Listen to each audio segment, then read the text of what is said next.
इस वक्त हम मौजूद हैं सुप्रीम कोर्ट में। एक अहम मुकदमे की समाअत बहुत दिनों से सुप्रीम कोर्ट में जारी है, जिसका आज फैसला आ चुका है। पंजाब और यूपी में इंतखाबात से मुतल्लिक ये केस था, लेकिन अदालत ने जो फैसला दिया है वो सिर्फ पंजाब की हद तक दिया है। अदालत का कहना था चूँकि जो यूपी में इंतखाबात के हवाले से मामला था उस पर रिप्रेजेंटेशन नहीं की, दलाइल नहीं दिए गए, इसलिए उस हवाले से जो फरीकैन हैं उन तक आप उनसे रजू कर सकते हैं। लेकिन जो इलेक्शन कमीशन ने पंजाब के लिए फैसला दिया था कि 8 अक्टूबर को इलेक्शन होंगे, उस फैसले को कालअदम करार दे दिया है और ये कहा है कि पंजाब में इलेक्शन करवाए जाए 14 मई को। राशिद इकबाल साहब सीनियर अदालती सहाफ़ी हैं, वो हमारे से अदालत का दौरा कर रहे हैं।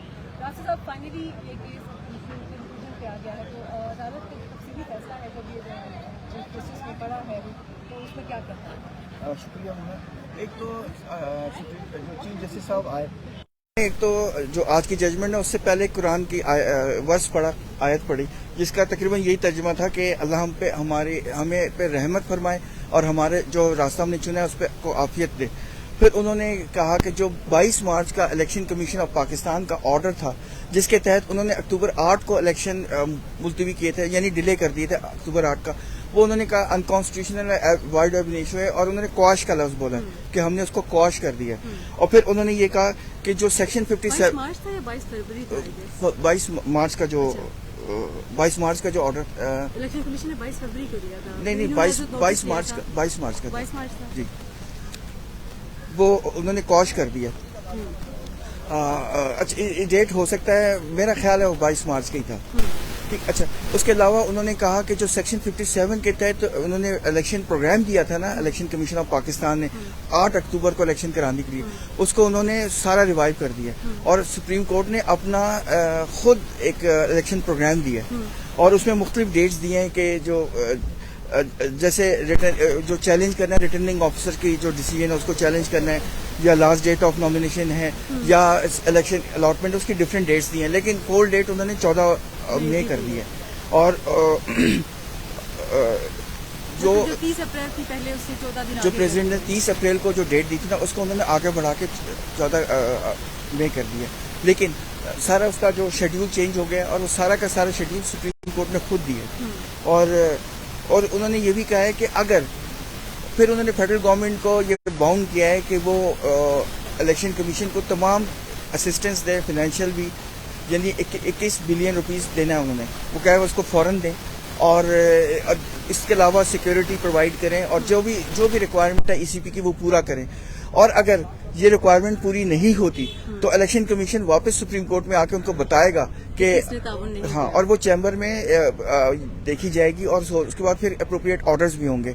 और उस पर उन्होंने बाकायदा सख्ती से साथ कहा है कि इसके आगे पीछे इलेक्शन वो फेडरल गवर्नमेंट जो है वो बाउंड है, हर किस्म के असिस्टेंस देंगे। इसी तरह केयर गवर्नमेंट जो पंजाब की है वो भी बाउंड है कि वो हर किस्म के असिस्टेंस देगी, किसी किस्म की तामुल का इजहार नहीं होगा।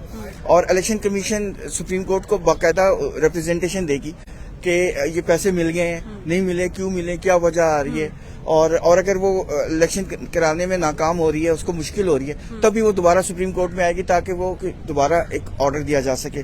जहां तक केपी का है, चूंकि वो आपको याद हुआ कल कामरान मुर्तजा साहब ने कहा था कि मैं गवर्नर केपी को रिप्रेजेंट कर रहा था, लेकिन मेरी पार्टी ने जो स्टैंड लिया उससे वो कन्फ्लिक्ट में आ रहा है, तो इसलिए मैं विड्रॉ करता हूँ। तो सुप्रीम कोर्ट ने कहा कि चूंकि वो हमारे पास वो रिप्रेजेंटेशन नहीं हुई, हमने वो केस नहीं सुना केपी का, तो इसलिए आप इस पे अप्रोप्रिएट पिटीशंस फाइल कीजिए फोरम पे, डिफरेंट फोरम्स पे, सुप्रीम कोर्ट में भी की जा सकती है, हाई कोर्ट में भी की जा सकती है।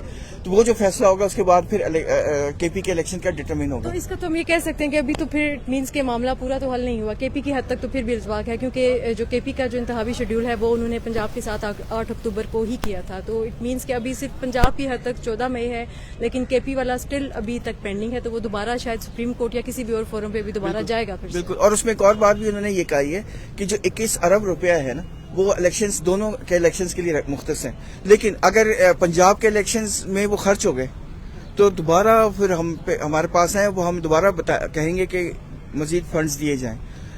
तो अब ये देखें, अब ये गवर्नमेंट के ऊपर है, गवर्नमेंट तो ये कहती है हमारे पास पैसे नहीं है।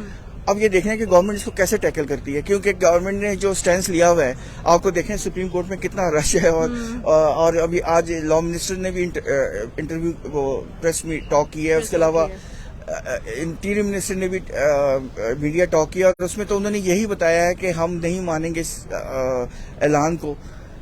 اب آگے دیکھیں کیا ہوتا یہی ہے کہ حکومت شاید اس کو ریویو میں چلی جائے مجھے گی. لگتا ہے وہ تو ٹائم گین کرنے کے لیے ریویو میں یقیناً جائے گی, اور دوسرے بھی آپشنز پہ زیر غور ہیں, لیکن ریویو میں تو وہ لازمی جائے گی تاکہ ان کو مزید ٹائم ملے, کیونکہ جب وہ ریویو میں جائے گی تو ہو سکتا ہے ان کے پاس یہ سٹینس ہوگا کہ یہ جو انہوں نے ٹائم پیریڈ ہے یہ رک جائے گا. بالکل, بہت شکریہ ناصر صاحب. بالکل پنجاب اور کے پی کے جو انتخابات کے حوالے سے جو اس میں التوا آیا تھا, تحریک انصاف نے سپریم کورٹ سے رجوع کیا تھا ان کی, تو اس کے بعد یہ ہوا تھا کہ کے پی کی ریپرزنٹیشن نہیں ہوئی, جس کی وجہ سے عدالت نے کے پی اسمبلی کے حد تک, اس کے انتخابات کی حد تک فیصلہ نہیں دیا, کیونکہ انہوں نے کہا کہ ہمیں معاملت نہیں دی گئی. لیکن پنجاب کی حد تک اب 14 مئی کو الیکشن کا انہوں نے شیڈیول دیا ہے اور یہ کہا ہے کہ 14 مئی کو الیکشن کروائے جائیں, اور جو الیکشن کمیشن کا جو فیصلہ تھا اس کو سپریم کورٹ نے کالعدم قرار دے دیا ہے.